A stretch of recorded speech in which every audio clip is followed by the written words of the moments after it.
Welcome to the Page One Podcast, a podcast featuring a variety of guests and thought leaders on topics ranging from digital marketing, sales channel strategies, influencer marketing, best-in-class product launches, and all the details about how to accelerate sales. Now, here's your host, Luke Peters. Thanks for joining us on the Page One Podcast. I am your host, Luke Peters of Newer Appliances and Retail Band Digital Strategy Agency. We're now in a coronavirus world, and I know it's on everyone's mind, so I'm going to adapt all the interviews to ensure that you, the listeners, are getting the most out of this podcast. You can expect us to get right to the point and provide valuable business insights with a focus on COVID-19 impacts. And before I get to that, I am offering a free evaluation of your online sales strategy. If you're interested, find me on LinkedIn or email me at luke@retailband.com. And with that, we can take a look at your Wayfair.com, HomeDepot.com, Amazon.com sales, influencer marketing, and all kinds of other things like that to make sure that you are showing up where you should in the rankings.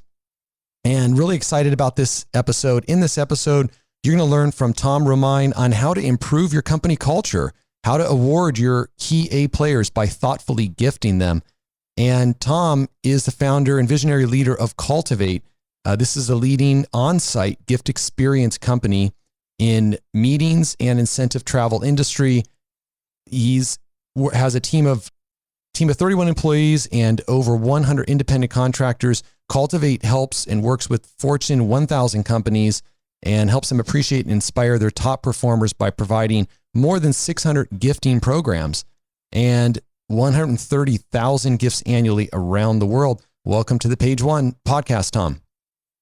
Great to be with you, Luke. Okay, cool. So hopefully the listeners understand the business here with that quick intro. But before we kind of get into COVID-19 questions, Tom, why don't you just give us a quick 30-second introduction on the business so everyone listening understands it?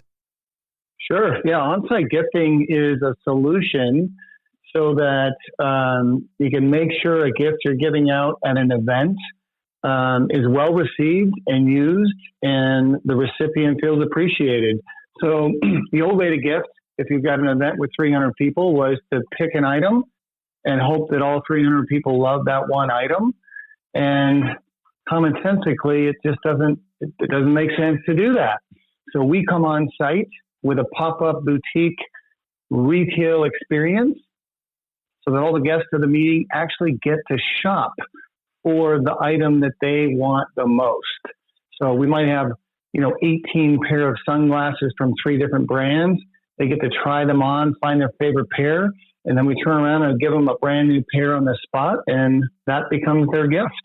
Perfect. And then, so for those listening, just think about your big parties, your Christmas parties, or maybe if you have a sales event, and a team is lucky enough to throw a sales event, say in Hawaii, and that's where Tom's company would come on board. But also, we're going to make this, hopefully reachable for all the companies. And I'm going to ask specific questions about what we could be doing inside our own company. So, our smaller companies of, 10 and 30 and 50 or, 75 employees, what can we do, when there's anniversaries or someone hits a sales goal? And because I'd love to learn more. And, I always like to implement these things into New Air as much as I can. So, Tom, we'll get into that. But before we do, let's talk about COVID-19.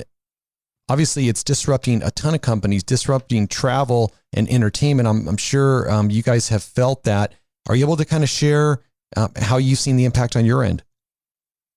Yeah, I mean, it's been a tough time for us and everybody in the incentive travel industry, really, from hotels to planning companies to companies like us that service this market. We feel really fortunate that we already had a platform in which we could deliver our experience virtually. And we used it in the old method as a way to help when guests couldn't make it to the event. So we had a 300-person event, 10 people didn't make it. We didn't want to just give our customer 10 pair of sunglasses and hope they knew what to do with them. We actually gave them codes that they could go onto our redemption site, and those guests that couldn't make it could redeem those their selection later. So because we have that platform, we've now kind of pivoted our business towards that direction and really are trying to service our customers in that way so that they can still get a great element of choice for their recipients and still, kind of deliver our experience, albeit not in person right now. That's awesome that you guys, that is just amazing that you had the kind of foresight to have that put together, because otherwise you would have been in a much tougher position. Really happy to hear that you have something there. How have you seen, just a little bit more in the industry, have all of these, offsite events been canceled? Or it sounds like companies are still trying to reward their top performers, but they're just having to find, more or different creative ways to do it, right? Yeah. I mean, the biggest bummer is that, most of the incentive travel programs are happen in the spring because they're rewarding the previous year's, top performing salespeople, with a trip somewhere.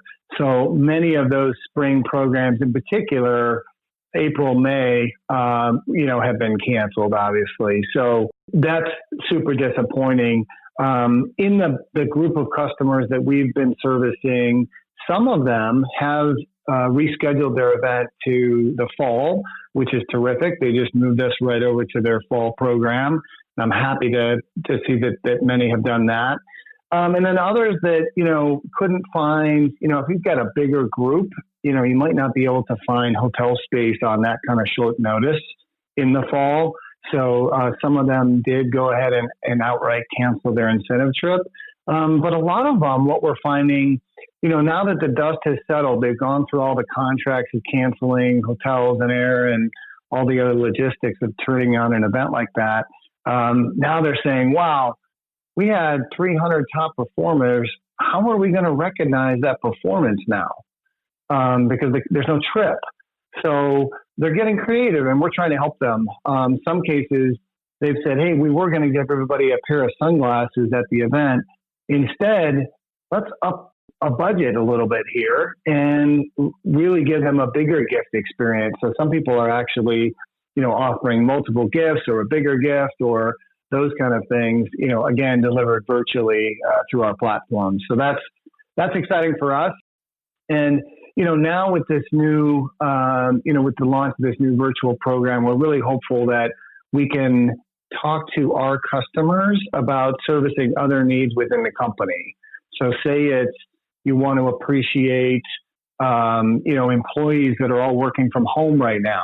They're used to getting all these terrific perks, free lunch at the office and other terrific things, gyms and things that companies offer now. Well, they're not getting that because they're working from home. So how can we show them we still love them?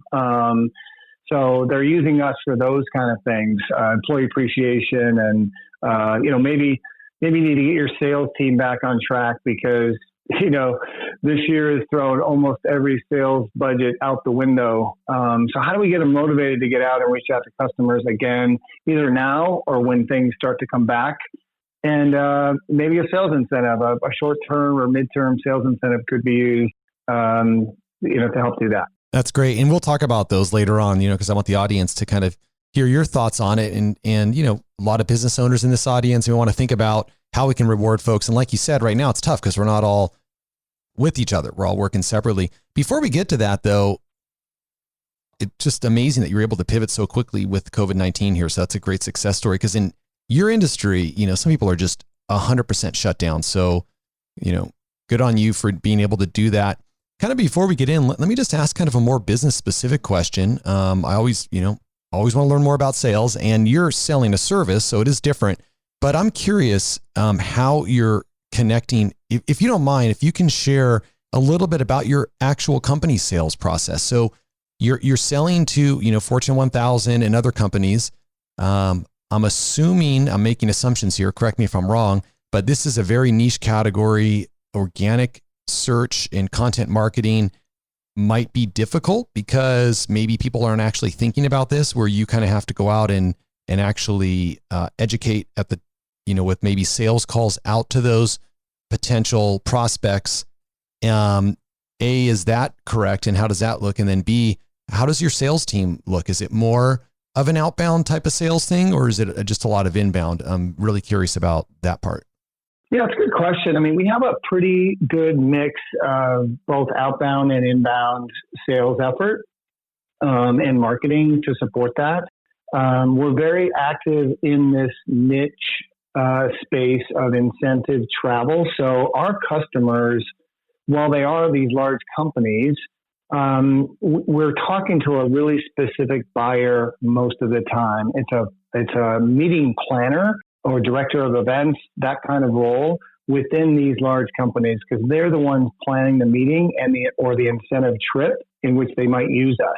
So there are some industry trade shows that we go to, to meet new people, but we actually have a fantastic marketing play that I feel really fortunate that exists.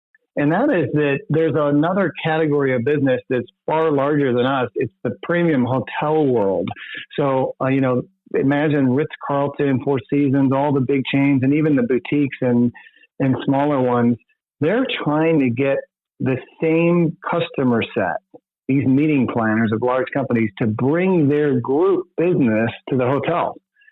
And so they're constantly having their own events in which they want to network with meeting planners, stay in touch with them, build relationships with current customers, and find new customers by interacting with both together. So they throw luncheons and dinners and happy hours, in all markets across the U.S. throughout the year. And what's really cool is, what better way to make sure a meeting planner remembers your brand, Four Seasons, Ritz-Carlton, whatever brand we're talking about, than to actually give them something tangible, something that they're going to use frequently and enjoy and love, like a new handbag. Most of these planners are women. We do a handbag gift experience at the event for the meeting planners. They walk away, they're like, oh my gosh, I love this hotel brand. I want to be a partner. And, they're going to use that product for months or years and remember where they got it. So we benefit from that. And instead of sending our regular on-site team to do that event, we'll send our sales team. So they get to make a one-on-one connection with a meeting planner, with us delivering our service to them right there on the spot. So it's just a perfect way to show off what we do. Yeah, that's like perfect partner marketing. So how are you partnering? So does that mean that the lead is then the event planner at the hotel and not necessarily the event planner at the corporation? I mean, both of them are potential customers, is what you're saying? No, the hotel sales teams are bringing in their clients and prospects, which are the corporate meeting planners. And that's our customer. Yep, I gotcha. So they're bringing them into their event, and then while they're at their event, we gift, that corporate meeting planner. So basically, we have the same customer set and do lots of events like that where we market together to that customer. Oh yeah, no, that's gold. That's gold. So that's a huge. I can see that being a huge part of your marketing funnel. And thanks for answering that, because I just think for all of our businesses, everybody listening here, we can think about that. What are these ancillary or related services that we can potentially partner with, or organizations we can partner with that maybe have the same customer and we can help each other. So that's why I was asking that question there, Tom. And thanks for that. I think it's super helpful and just gives us a real world example. So, why don't we kind of pivot to, I think everybody understands your gift giving program and it's super unique. How can companies do this internally to improve their culture? What are some ideas that you might have? Yeah, I mean, I think a lot of people don't give too much thought to gifting. Sometimes they do it as, I've got a list of things to do, and one of the things we need to do is we need to gift our customers for holiday, or, once they become a customer. I was talking to a real estate agent the other day, and they're like, yeah, we need to do something nice. They just bought $1 million house. We should give them a nice gift. And it's hard. Gifting is hard, especially when you don't have an intimate knowledge of that person's likes and dislikes. Even if you do, imagine gifting for friends and family members. Even that is really hard. So our whole philosophy is to try to break it down into 3 simple things. Number one, and I think most important, is you need to offer an element of choice. That way you ensure that you're not guessing whether they will like it or not. You give them the opportunity to select the gift that they want, not what you think they want. And I think it needs to be the right amount of choice. I talk to customers who say, oh, I'll just give them an Amazon gift card or a Target gift card or a cash card. And to me, all those types of things, they just go right into your household spend. And it's not really delivering, the right amount of choice. It's, an Amazon card, you could buy anything you want. It's too much choice. And we also bump into some of these larger recognition platforms, which I think can serve some terrific purposes. Don't get me wrong about that. But oftentimes there's thousands of choices that they can redeem with points. And I think too much choice can create, kind of a stall factor. People are like, I don't know what to pick, so I'm not going to pick anything. And they just bank their points and use it on a future date. So we really believe that if you can narrow it down to a select number of options of the right amount of choice, it's going to give you the best chance that person's going to pick something they love, pick something they want, and redeem it at that time. So that's first, choice. Second is aspirational brands. I think trying to find stuff that brands and products in which people may not otherwise go out and buy for themselves. A good example is Olokai sandals. And, you're in Southern California, you might have heard of this brand, the number one premium sandal brand out there. Yep. But, a lot of people don't even know that it's possible to buy a pair of flip-flops over $100. So, it's not even on their radar. They're happy with their $20 little Havaianas or something like that. And it's because they don't even know that this Olokai sandal even exists. But once they step into those, oh my gosh, we've seen so many recipients just absolutely be blown away by the instant comfort of that sandal. And then they become like a brand advocate for Olokai. And they're telling their friends, oh my God, you got to check out these new sandals I just got. And that all reinforces the whole gifting philosophy. And then I think the third thing is frequency of use. We talk about, one of my favorite brands is Yeti coolers. But unfortunately, if you think about Yeti coolers, even if you're an avid camper or outdoorsman, how often are you going to be using it? You might tailgate at a football game. Is that once or twice a year? Even a few weeks in a row. It's not high enough frequency. I'm not saying it's a bad gift. I'm not saying it's a bad brand. I'm not saying it's not aspirational. I'm just saying compared to a pair of sandals you might wear every day, a pair of sunglasses you might wear every day, or something that you're going to get regular use out of, we think can deliver, that ultimate goal, which is the recipient will love it because they got to pick it. It's an aspirational brand they wouldn't normally buy for themselves, maybe. And third, they're using it all the time, and they're going to be reminded of who gave it to them. It doesn't have to have a logo on it for them to remember who gave them their first pair of Olokai sandals. Trust me, it works. So that's kind of our philosophy on it. Does that make sense? It does. And what I really like is, the part about let them select it. I think it makes 100% sense. And you talked about a couple categories, Tom, about sandals. Like you got summer coming up, so I can see that being a great idea. Sandals and sunglasses. What are a couple of other ideas? Because you talk about aspirational, so I could see some, sunglasses like Ray-Ban or something like that. But then choice, let them select it. But the key one is they're going to use it a lot. So what else falls into that category there? Yeah, it's interesting because, as I mentioned, our business is pivoting towards virtual gifting for the moment. And I think that will continue to evolve over time as we go into that more. But traditionally, when you're on site at an event, you can't do large items because, people have to travel home with it. They're going to want to, take a new espresso machine home with them. So we've shied away from that. But in the new virtual gifting space, what we're trying to do is hit on all the major categories. So, right now with all the people working from home, There's some terrific, electronics, whether it's, headphones, earbuds, Bluetooth speakers, those kind of items to help your home office.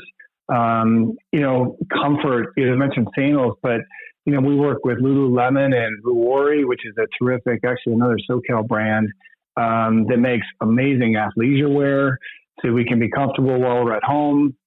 And then I think, the whole houseware, home decor, and kitchen space are obviously right now super relevant. But even going forward, I think of like knives. You couldn't possibly do knives at a travel program for obviously reasons. But, in our virtual gifting space, I have some terrific friends that make a really nice living. You go to their house and sometimes you see their knife set and you're like, oh my gosh, this knife is not sharp, and unsharp knives are dangerous. Man, you get a beautiful kitchen knife, a great chef's knife, or something that's awesome.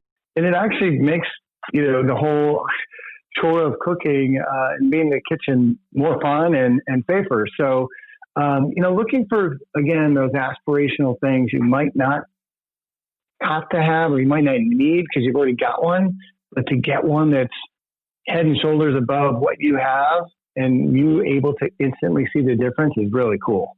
I like that. So, glasses, sandals, headphones, Lululemon, chef knives, or, with New Air, we got a beer froster or beer coolers. I'll have to talk to you after the show here, Tom. Those will be good for guys. Heck yeah. Well, big time in the, mixed cocktails and all that kind of stuff too. So I think all that kind of stuff really fits well. Yeah, no, it's a lot of fun to think in this way, but that's great. That's tangible. And then I just think, for business owners, we can think about this for anniversaries or, hitting sales goals.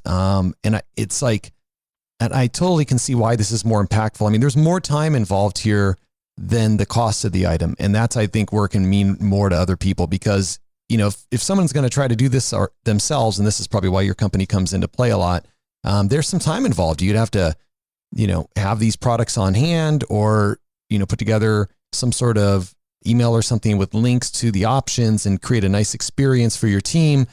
But I think the end result is, then your team knows you're thinking about them. And I think this is great. You've given us some tangible things to use within our companies. Why don't we kind of wrap it up here with a quick story about one of your events? I'd love to hear how it was impactful.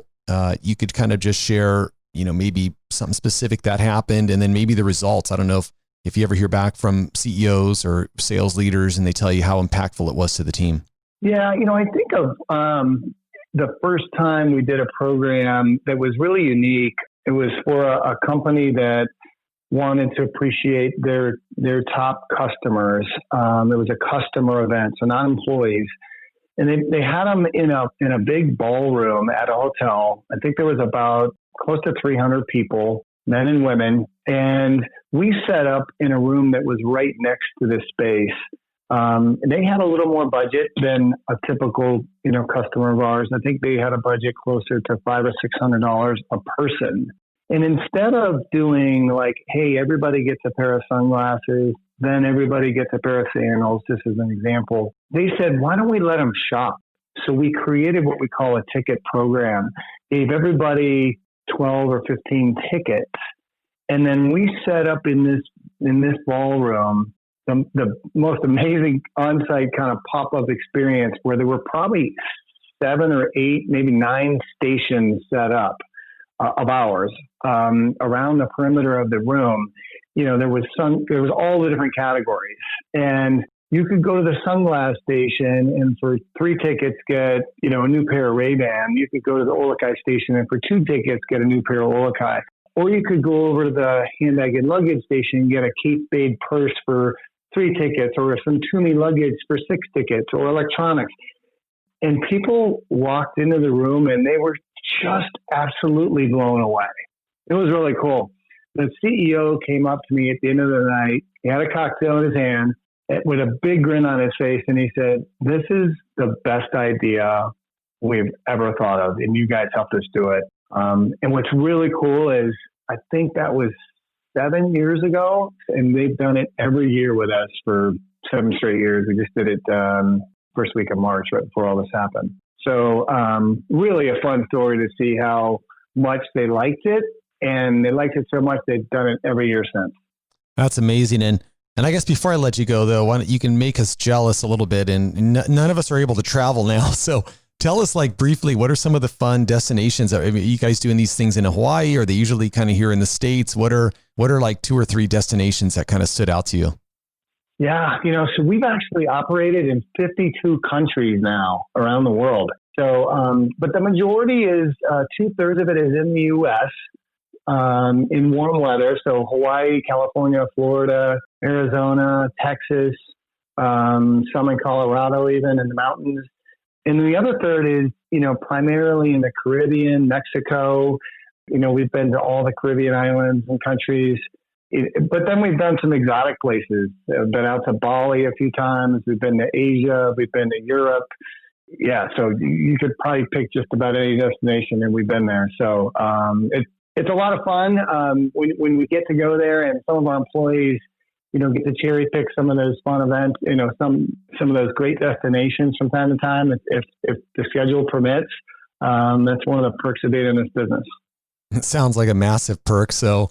Wow, that is, and sometimes, travel for work can still be stressful, but I'm sure at the end of the day, that's, it's helping, it's basically paying for these amazing experiences that you and your team get to join in as well. So good on you for creating a business in an area where that's also, you got to do, all these adventurous and entertaining travel. So that's got to be really rewarding.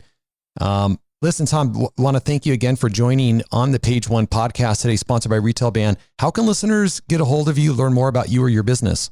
Yeah, if you just go to cultivatepcg.com, that's our website, and we'd be happy to help. I mean, our new virtual gifting program, there's no minimum. You can order in any dollar amount from $25 up to $500 or even more. So any size program right now is game, and we'd be thrilled to help. So, give us a call or reach out to us online, and we'd be happy to help. Awesome. Well, thanks again, Tom. And I want to thank you, the listeners, for joining us on this episode of the Page One podcast, sponsored by Retail Band. Hope you guys enjoyed the interview today, and truly, truly appreciate your reviews on iTunes, and hope you join us for the next interview. Take care. Thanks for listening to the Page One podcast with Luke Peters. If you enjoyed this episode, please help us out by leaving us a rating on iTunes. Want to double your online sales? Check out www.retailband.com. And don't forget to join us next week with our next amazing guest.